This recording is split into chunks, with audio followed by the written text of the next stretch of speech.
ህዝባዊ ወያነ ሓርነት ትግራይ ሚድያታት ብዛዕባ እንታይ በላዝ ብለ ዛዕባ እናዳሰሰ ምላሽ ካብ ዝህብ ዝፀንሐ ዝኾነ ብፍላይ እውን በማሕበራዊ ሚድያ ብዛዕባ ህወሓት ዝውፅኡ ሓበሬታታት ስዒቡ ግብረ መልሲ ህወሓት ህፁፅ እዩ። ኣብዚ ሰሙን እውን ናብ ከባቢ 1.1 ሚልዮን ዝፅጋዕ ተኸታሊ ዘለዎ ኢትዮ ፎረም ዝተባሃለ ናይ ዜና ቻናል ብዛዕባ ህወሓት ዝሰርሑ ትንታነ ስዒቡ ህወሓት ምላሽ ይብሎ። ፍርቂ ለይቲ መግለፂ ዘውፅአት ህዝባዊ ወያነ ሓርነት ትግራይ ብኢትዮ ፎረም ዝተባሃለ ሚድያ ኣቢሉ ናይቲ ጉጅለን ካልኦት ሓይልታት ድሌት ቁልጭ ኣቢሉ ዘርኢ ኣብ ዝኾነ ይኹን መረዳእታን ሓቅን ዘይተመስረተ ናይ ፀለመ ትንታነ ክሓልፍ ገይሩሎ ክብል ይወቂሱ። እቲ ብኢትዮ ፎረም ዝቐረበ ትንታነ ህወሓት ብናይ ጥልመት ጉጅለን ዝበለው ዝተዋሃበ ኣጀንዳ ዝብል ሽም ዝሃበ እንትኸውን እኩብ ዕባማት ገዲፉ ኣብ ሕቱኽቱ ካሉና ተባሃለ ዝሕመም እቲ ውድብ ድማ ኢትዮ ፎረም ንዝሕለፎ ትንታነ ክሳብ ክንድዚ ንምንታይ ከሸቕሎ ክኢሉ ዝብል እውን ምርኣይ ዝደሊ እዩ። ብመስመር ቀዳሞት ተጋደልቲ ፅፈትን ቃልስን ቀዳሞት ክብሪ ብምሃብ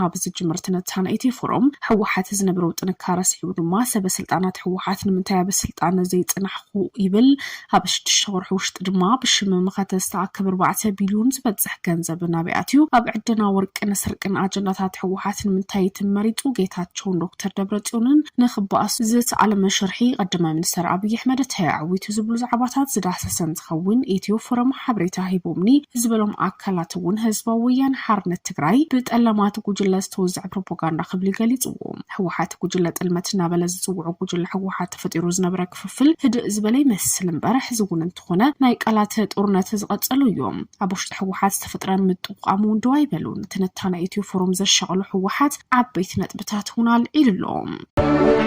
የማንወጣው ዳገት የማንሻገረው ወንዝ ከቶ ምንም የለም። መስመር ነው ኃይላችን፣ ህዝብ ነው ኃይላችን፣ አንዳች አንሸነፍም። ይህንን መዝሙር የዘመሩ አያሌዎች ለቃላቸው ታምነው ኖረዋል። የሚያቅታቸው ዳገት እንደሌለ የማያቋርጡት ወንዝም እንደማይኖር እየተናገሩ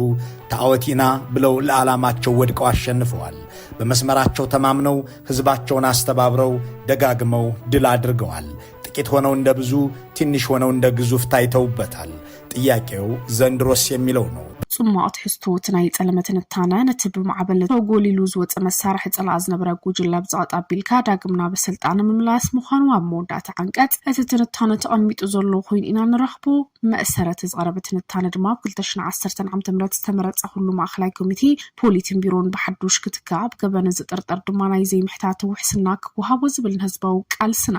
ህላው ህዝብና ናብ ሓደጋ ዘእቱ መደምደምታ ብምሃብ እዩ ዘዛዘም። ውድብ ናብ ቃልሲ ውድብ ስለዝኾነ አሉ ዝበሃል ጥርጣረ ተጻሪዩ ተሓታትነት ከረጋገጽ ዝቃለስ እምበር በዝኾነ ይኹን እንካን ሃባን ገበንኛ ነፃነ ምግባር ናብ ድርድር ዝቐርብ ጉዳይ ከም ዘይኾነ ክፈልጥ ይግባእ ብል ህወሓት ኣባልናን ህዝብናን ብዘካይዱ ቃልሲ ብጉባኤ ዝተመርፀ ኣመራርሓ ዝወርደሉ ዝድይበሉ ናይ ባዕሉ መስርሕን ከይድን ዘለዎ እምበር ንኣመራርሓ ውድብ ጎሲኻ ናብ ድርድር ዝቐርብ ከም ዘይኮነ እውን ኢትዮ ፎረም ይኹን ወሃቢ ኣጀንዳ ክፈልጥ ይግባእ ኢሉ ህወሓት። ብምቕጻል ድማ ብፍላይ ብኢትዮ ፎረም ዝቐረበ ጉቡይ ትንታነ ንዝበሎ ንገምጋም ስትራቴጂካዊ ውድቀት ኣመራርሓ ውድብ ዝረኣየሉ መነፅር ውድብ ናይ ቃልሲ ውድብ ከም ዝኾነ መጠን ኣብ ዘይቋርፅ ከይዲ ገምጋም ፅሬትን ዝነብር ንዘለዉ ጥንካረታት ድኽመታት ብዘይ ምሕረት ምስ ኣባላቱን ህዝብና ገምገም በብእዋኑ እናተመዓራረየ ዝመፅእ ናይ ቃልሲ ውድብ እዩ ትብል። ብፍላይ ድማ ዕምቀት ዘለዎ ገምጋም ኣካይድካ ኩሉ ኣባል ህዝብን ክመያየጠሉ ከዕምቆ ምግባር ድማ ናይቲ ውድብ ብስለት ብቕዓት ህዝባዊ ውግንና ዓርሰ ምትእምማን ዘረጋግፅ እምበር ከምቲ ኢትዮ ፎረም ዘተንተነ ውድብ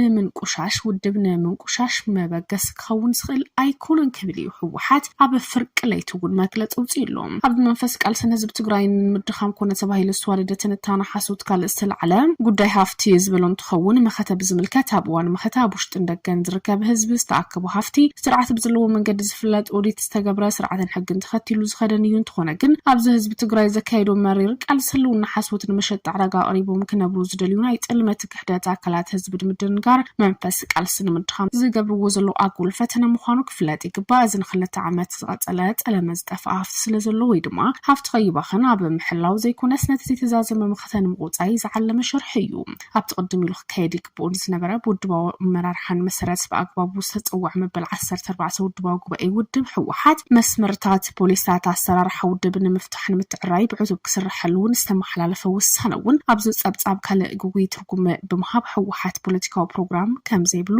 ብዕሊ ክሕለፍ ሊጡ ብዝብል ንምድንጋር ፈቲኑሎ ካብ ዝሓሊፉ ፖለቲካዊ ፕሮግራም ዘይብሉ ፖለቲካዊ እኽብኻብ ኣብ መስመር ሓይልና ኢሉ ዝዝምር ዘሎ ብባላ ኣብ ልዕሊ ሕወሓት ዘለዎ ዕምቆት ዘለዎ ጽላኣት ድማ ብጣዕሚ ብዝሕፍር ኣገባብ ገሊጽዎሎ እንትኾነ ግን ሕወሓት ንፍርቂ ፍለ ዘበናዊ ቃልሲ ዝጸንሐ እንተይነት ፓርቲን ፕሮግራምና አንተርቲሩ ዝርዳእ ውድብ ምዃኑ ፍታውን ጸላን ዘይክሕዱ ሓቂ እዩ እሞ ንሕወሓት ብዛዕባ ፕሮግራም መስመር ክተምህር ምፍታን ድማ ንባዕልኻ ካብ ዘይምፍላጥ ዝነቅል እዩ እዚ ናይ ጥልመት ሓይሊ ዛጊደ ብዝፈጸሙ ጥፋት ከይተናስሐ አንጻር ኩሎም ክብርታት ህዝቢ ትግራይ ወፊሩ ዘሎ ጉጅለን ዝገብሩ ዘሎ ፍርጸለማ ብምርዳእ ከም ወትሩ ከም ዝቃለስ ብምትእማን ኢትዮ ፎረም ድማ ነዚ ጉጉይ ካብ ስነ ምግባር ጋዜጠኝነት ወፃእ ዝኾነ ኣብ ሓሶት ጠቕነን ከም እውን መሰረተ ዘይብሉ ቁጽርታት ብምጥቃስ ሓለፈት ንታነ ከሩሞን ተመሳሳሊ ጊጋ ካብ ምስራሕ ቆጠብ ይግባ ክብል እውን ሕወሓት ድማ ንምሸቱ እውን ዕላው ገይሩ ዘሎ ራራ ሚድያ ጥበብ ይመርሕ